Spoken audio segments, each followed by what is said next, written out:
messieurs, je vous dis bonsoir. Bienvenue sur notre premier numéro de Voix de Fondation. Je voudrais, avant de commencer, remercier celui qui a créé le ciel et la terre. Seigneur Dieu de gloire, je te dis merci car tu es l'éternel au-dessus de tout pouvoir. Dieu Tout-Puissant, tu as dit que ce que j'ai dit, que c'est pur, est pur.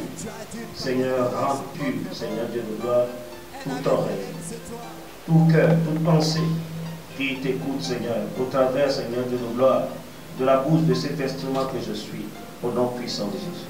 Merci, Seigneur. Béninoises, Béninois, peuple d'ici et d'ailleurs, vous qui me recevez à quelque moment que vous soyez dans la journée, je vous salue dans le précieux nom de notre Seigneur Jésus-Christ. Et permettez-moi, avant de commencer, de remercier mes pères spirituels, l'apôtre John Palm, l'apôtre Floribert Moussoulou, sans oublier le prophète John Ibieri, et qui est affectueusement appelé Daddy. Je salue bien sûr tous les serviteurs et servantes de Dieu du Bénin, d'Afrique et d'ailleurs, ceux qui me connaissent et ceux qui ne me connaissent pas, tous mes amis, je les salue au nom précieux de notre Seigneur Jésus-Christ. Amen. Je voudrais également saluer tous les présidents et tous les rois du Bénin et du monde entier.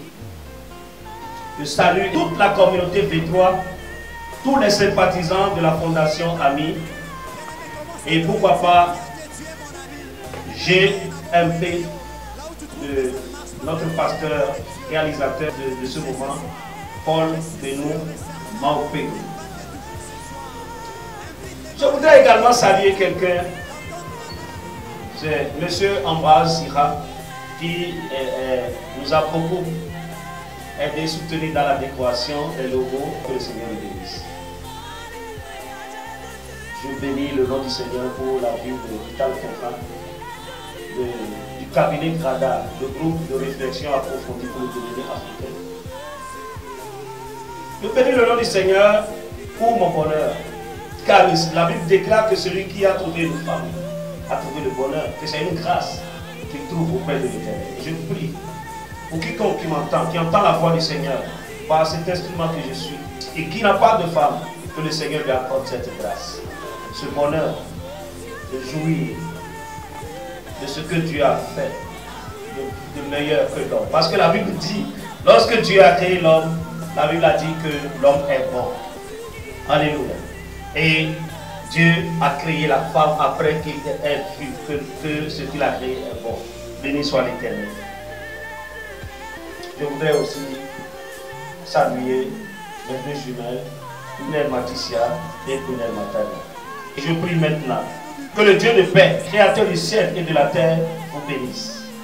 Je prie que Dieu bénisse le Bénin, l'Afrique et le monde entier. Au nom puissant de Jésus-Christ. Amen. Et avant d'aborder le sujet, je voudrais que nous puissions lire dans la parole de Dieu. Parce que tout ce que nous allons dire ce soir sera basé sur la parole.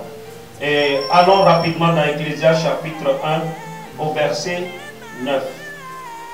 La parole dit ceci. Ce qui a été, c'est ce qui sera. Et ce qui s'est fait, c'est ce qui se fera. Il n'y a rien de nouveau sous le soleil. Permettez-moi d'aller dans le chapitre 3, le verset 15, qui dit ceci. Ce qui est a déjà été, et ce qui sera a déjà été. Et Dieu ramène ce qui est passé. Mesdames et messieurs, nous devons comprendre la pensée de Dieu au travers de la bouche de l'homme qualifié du plus sage, c'est-à-dire Salomon, qui est en train de parler. Il a peint le tableau de la vie.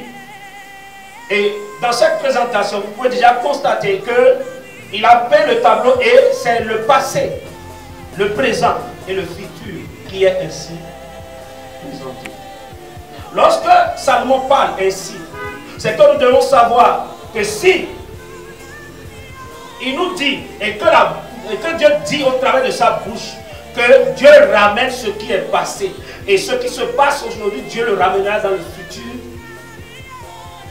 Nous devons, vous et moi, nous interroger sur quelque chose. Nous devons, vous et moi, nous dire, alors si tel est le déroulement de la vie, alors il faut que nous puissions connaître l'histoire. nous puissions connaître l'histoire, parce que si nous ne connaissons pas l'histoire, nous ne pouvons jamais savoir comment aborder le futur. Parce que nous sommes dans le présent aujourd'hui. Et notre présent est le passé. Et que si le futur sera notre présent, alors il faut déjà savoir que si nous travaillons sur le passé, si nous observons ce qui s'est passé dans les temps anciens, nous pouvons savoir comment avancer. Nous pouvons savoir comment éviter les blocages. Comment éviter, nous pouvons savoir là où il y a les montagnes. On saura où il y a les crevasses.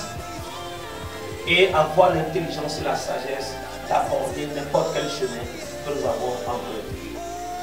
C'est pourquoi j'aime beaucoup ce passage de Job. Job chapitre 8, le verset 8 à 9, qui dit: interroge ceux des générations passées. Sois attentif à l'expérience de leur père. Car nous sommes d'hier et nous ne savons rien. Nos jours sur la terre ne sont qu'une ombre. Mesdames et messieurs, il est important et capital que nous puissions nous imprégner de l'histoire. Nous puissions savoir ce qui s'est passé il y a des années dernières. Car c'est ce qui s'était passé hier qui se déroule aujourd'hui. Alors, vous et moi, nous allons interroger le passé. Nous allons interroger l'histoire. Nous allons interroger l'histoire du Bénin. Le Bénin, notre pays. Le Bénin, notre patrie. Le Bénin peut être un pays ami pour quelqu'un qui m'écoute en ce moment. J'aime le Bénin parce que ce pays est un pays que Dieu aime tant. Et Dieu a béni les Béninois. Et je voudrais vous demander, où que vous soyez, même si vous n'êtes pas sur le territoire béninois, demandez aux enfants de vous donner un stylo et de quoi écrire pour prendre des dates précises. Et nous allons voyager, allons dans l'histoire. Nous sommes dans les années 1879. En 1879, c'est le roi Glélé qui a hérité du trône après son père Guézo. Et Glélé, en son temps, a fait des traités. 1, 2, 3 traités avec les Français. Et dans ces traités, il est dit que Cotonou a été vendu aux Français. Et même le port de Cotonou. Cette affaire, ce traité, n'était pas du goût de Béhanzin, son fils. Et Béhanzin a organisé, soutenu par les Dahomeyens. Il a organisé le renvoi, il a organisé la destitution de son père, qui quelques années après est mort. Mesdames et messieurs, si vous descendez de 1879 à 1907, ça fait 7 années fois 4, ça fait 28 ans après, Béhanzin, qui a pris le pouvoir des mains de son papa, a été renvoyé du pouvoir par son frère Akoli Agbo, aussi soutenu par les Dahomeyens, soutenu par le peuple dahoméen dans le temps. Et Béhanzin, il est vrai qu'il s'est rendu de lui-même pour aller rencontrer le chef français d'entre-temps. Mais c'était que la situation était déjà désobligeante. La situation était déjà chaotique, où on était déjà en train de tuer les siens. Et le roi n'a pas aimé ça. Béhanzin est mort en 1906. Descendons encore de 28 ans, c'est-à-dire 7 années fois 4. Vous allez vous voir dans les années 1937.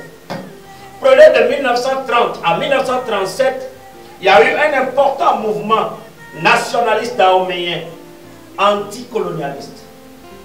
D'aucuns pourraient dire, mais qu'est-ce qu'il y a de mal, qu'est-ce qu'il y a de mauvais que des gens, des autochtones, des gens qui ont leur nation puissent se lever contre des colons. Mais allez dans la parole de Dieu. La Bible a dit, humiliez-vous sous la main puissante de Dieu qui vous élèvera autant convenable. La Bible dit encore que jusqu'au moment où l'héritier sera mature, sinon il sera soumis à des tuteurs. Qui vous souviennent que Abraham, lorsque Dieu discutait avec Abraham, Dieu a dit à Abraham, sache que mon peuple ira en esclavage et mon peuple fera 400 ans d'esclavage.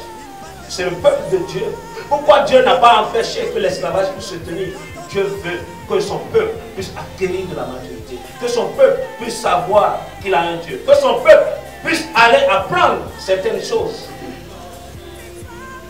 Écoutez, notre Maître Jésus-Christ de Nazareth, il a dit, si quelqu'un t'oblige à faire 1000 avec lui, fais 2000 avec lui.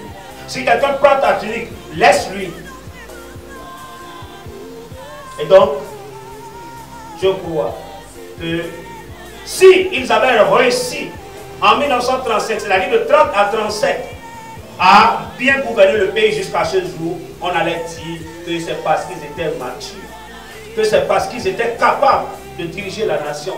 Mais ils ont fait tout cela pour rien du tout. Excusez-moi si je dis rien du tout. Aujourd'hui, dans mon pays, nous sommes incapables de trouver des langues communes pour l'alphabétisation. C'est une situation désolante. L'autre jour, je discutais avec un frère du Nord. Notre langue de communication, c'était le français. Et si la France n'avait pas colonisé le Bénin, quelle est la langue qu'on va se parler entre nous, du nord au sud, de l'est à l'ouest? Je bénis le nom du Seigneur pour tous les peuples du monde. Nous sommes tous des frères. Descendre maintenant de 1935 à 1963. En 1963, c'est-à-dire de 60 à 63, c'était le président Maga qui était au pouvoir. Et dans le temps, il y a eu encore des soulèvements populaires. Le peuple s'était révolté contre le pouvoir. Et ils avaient invité l'armée à prendre le pouvoir. Et c'était l'occasion pour le général Christophe Soglo de faire un coup d'État. Le général Christophe Soglo a fait un coup d'État, il a pris le pouvoir. Dans les mains du président Maga. Je suis pressé. Et vous aussi, vous êtes pressés pour que nous puissions encore descendre de 28 ans. Alors, descendons de 28 ans, nous allons tomber en 1991. En 1991, et un peu avant, c'était le président Kénékou qui était au pouvoir. Le peuple béninois se lassait de lui. Le peuple béninois avait dit qu'il ne veut plus de Kénékou. Et c'est ainsi qu'il y a eu des soulèvements populaires. Les étudiants, les travailleurs de tous secteurs se sont soulevés. Et il y a eu la conférence. Après la conférence, il y a eu les élections. Après les élections, le président Nicéphore Dieudonné Soglo a pris les pouvoirs entre les mains du président Mathieu Kérékou. Je vous remercie beaucoup de l'attention que vous prêtez à ce que nous sommes en train de dire. Les Béninois, peuple d'Issy Daniel, par 5 fois, c'est-à-dire en 1878, en 1907, en 1935, en 1963 et en 1991. Le peuple béninois, le peuple dahoméen a toutes les fois régulièrement chassé son président. Je me demande quelle est cette attitude. Et toute attitude détermine l'attitude. Et voyez, j'aime beaucoup ce que le pasteur Mamadou Karambéry a dit.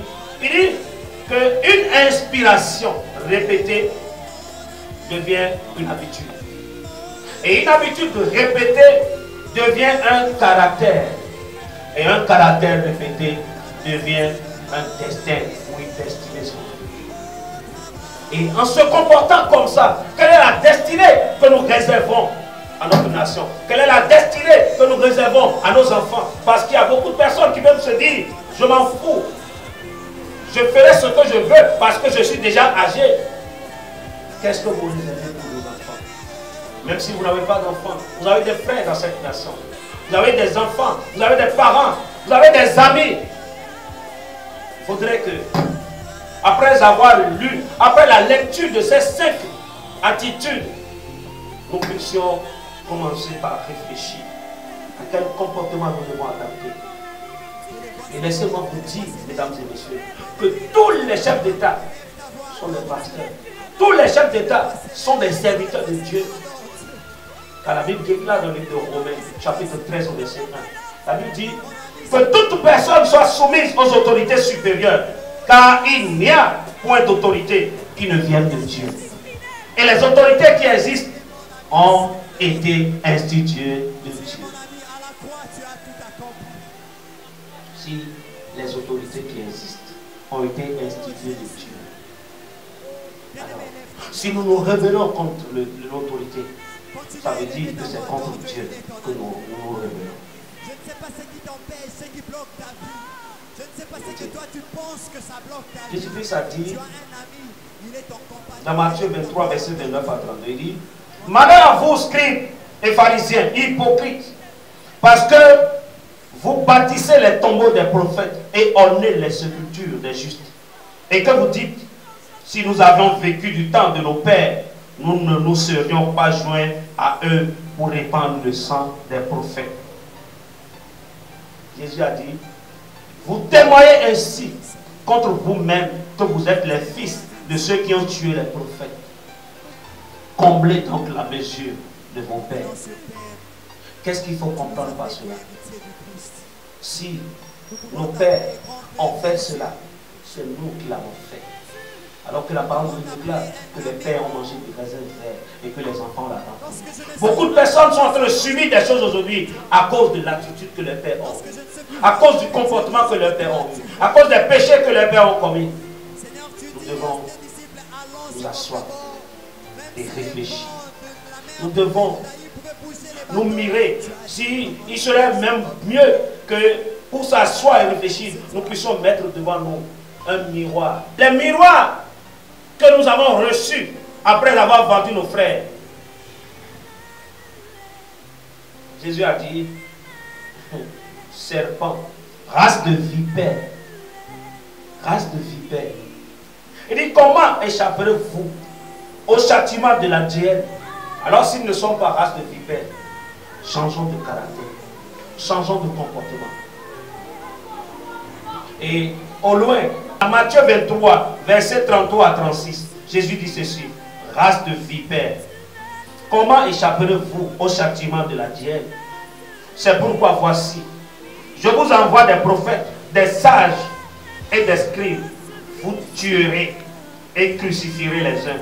Vous battrez de verges les autres dans vos synagogues et vous les persécuterez de ville en ville, afin que retombe sur vous tous le sang innocent répandu sur la terre, depuis le sang d'Abel, le juste, jusqu'au sang de Zacharie, fils de Barachi, que vous avez tué entre le temple et l'autel.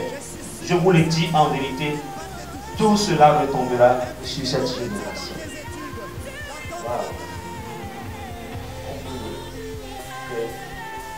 Si nous sommes d'accord, et vous devez être d'accord parce que c'est la parole qui a dit, que ces présidents, ces rois sont des prophètes, sont des envoyés de Dieu, et que vous en avez tué, et qu'on en a chassé, ça veut dire que ce châtiment qui est réservé à ceux-là est réservé.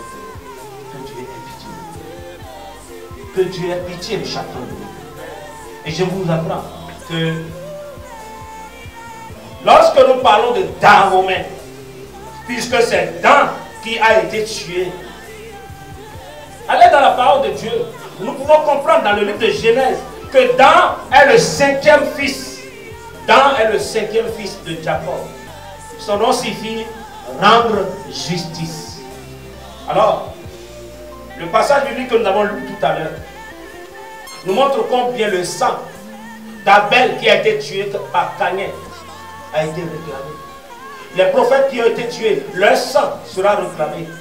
Alors, il nous vient à vous et moi de nous demander, est-ce que le sang de Dan ne sera pas demandé? Car Dieu a dit à Caïn, il dit, Caïn, où est ton frère? Et Caïn repose, il a eu l'audace de demander à Dieu, suis-je le gardien de mon frère? Et Dieu dit, voici le sang de ton frère a coulé jusque vers moi, écrit vengeance. Bénis-moi, bénis-moi. Il faut que nous puissions penser aux choses sérieuses. Et que nous cessions de faire des tapages inutiles. Nous devons réfléchir à comment enlever la malédiction que le sang de Dan est en train d'enterrer jusqu'à ce jour. Le sang de Dan entraîne des malédictions. Et le pays, tout le monde est en train de subir. Et tout le monde entre. Parce que si vous ne courez pas pour valider votre accord avec Dieu, pour entrer en relation, en communion, si vous ne vous réconciliez pas avec Dieu, par Christ, quand la Bible déclare que c'est le sang de Christ qui crie plus que le sang d'Abel. Si le sang de Jésus crie plus que le sang d'Abel, ça veut dire que le sang de Jésus crie plus que le sang de Dan. Béninoise, béninoise, l'heure est venue pour que nous puissions dire la vérité en face.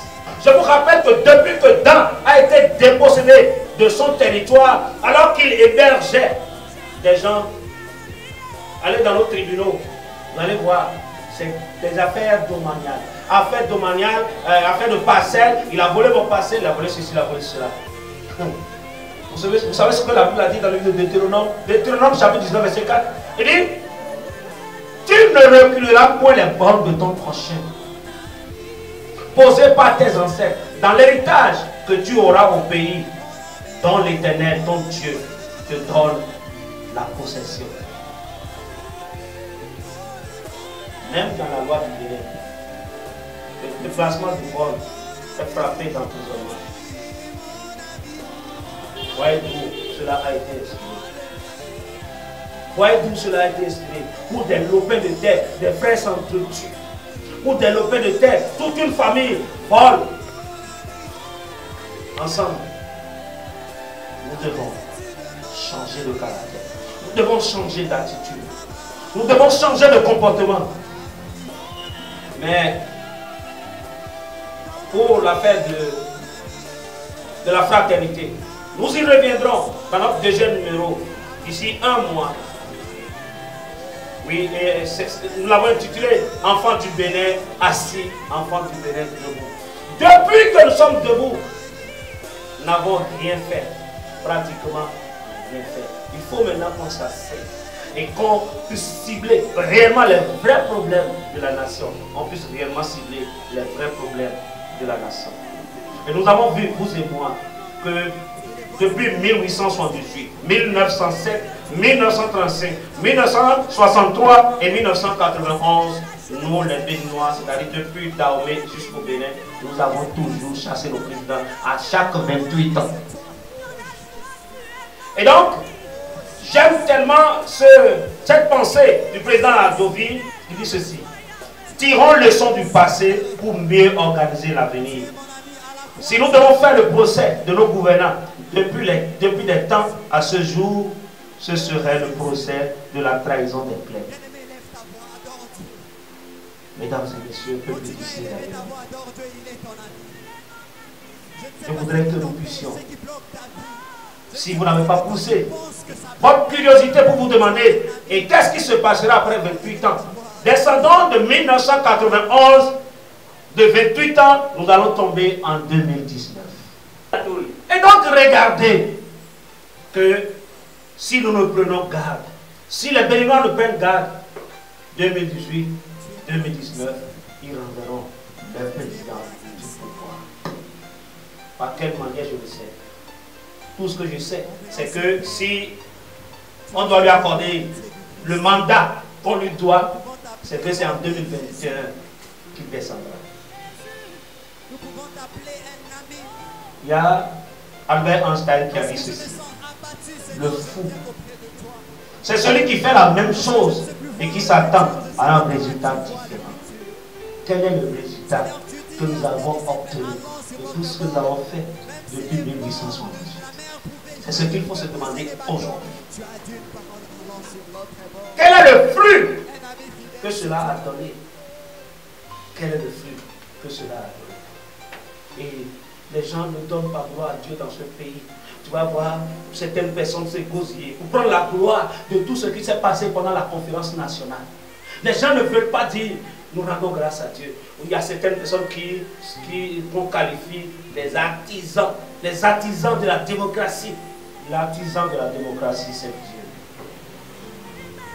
J'ai visualisé la vidéo de la conférence.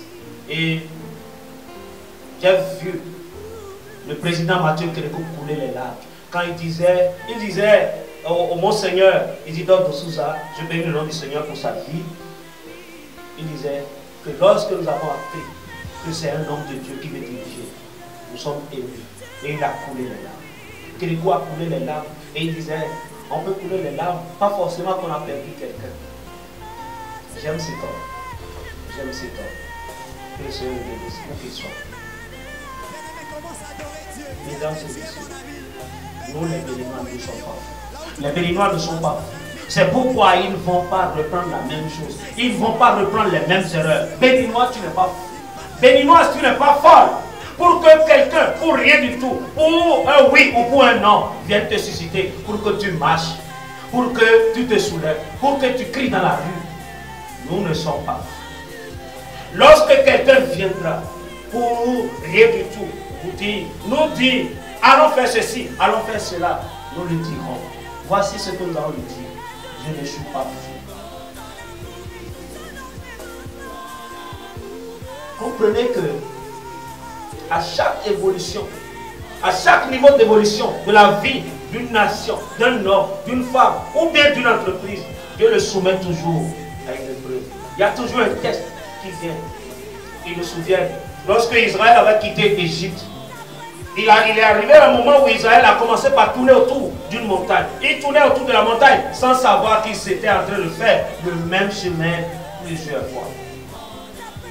Et par la compassion de Dieu, Dieu a dit à Moïse, dis à mon peuple de s'arrêter. Et ils ont assez tourné autour de la montagne. Prenez par la droite. Peuple de Dieu, peuple du Bénin et d'ailleurs, Béninoises, Béninois, l'heure est à sonner pour que nous puissions tourner à droite. L'heure a sonné pour que nous puissions prendre une meilleure attitude. Pour que notre attitude, pour que notre élévation puisse être certaine et positive.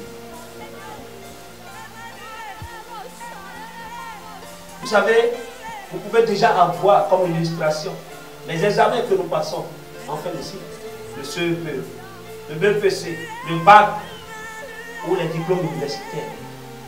Si les rois et les présidents n'étaient pas serviteurs de Dieu, et que si c'est seulement aux chrétiens que Dieu parle, si c'est seulement aux chrétiens que Dieu parle, qui est Pharaon, le roi d'Égypte, pour que Dieu lui révèle ce qu'il veut faire? C'est vrai que le chrétien a l'exclusivité de l'interprétation de ce que Dieu peut faire. Dieu peut parler à tout le monde et Dieu parle à tout le monde. Seuls ceux qui sont distraits ne savent pas que c'est Dieu qui leur parle. Ça veut dire dans le livre de Job, Dieu parle tantôt d'une manière, Dieu parle tantôt d'une autre manière, mais non, il prend point garde. Prenez l'histoire de Joseph, prenez l'histoire de Pharaon. Cette révélation que Dieu a donnée à Pharaon, c'est la révélation du commencement, c'est la révélation même des derniers jours. Ce qui se passera dans les derniers temps, c'est cette révélation que Dieu a donnée à Pharaon. Je n'ai pas dit que Dieu a donné à un bishop. Je n'ai pas dit que Dieu a donné à un pasteur. Dieu a donné à Pharaon. Mais je rends grâce à Dieu que c'est Joseph qui a expliqué et qui a mis en exécution la solution qu'il fallait pour que le peuple soit sauvé. Jésus-Christ est la solution. Jésus-Christ connaît ce qu'il faut faire. Il le dit, il l'a martelé au travers de la parole. Donnez votre vie à Jésus. Il y a des solutions en aucun Dieu dans Jésus-Christ. Même le Coran l'a reconnu. Lisez la Sourate chapitre 3, le verset 55 et le verset 58.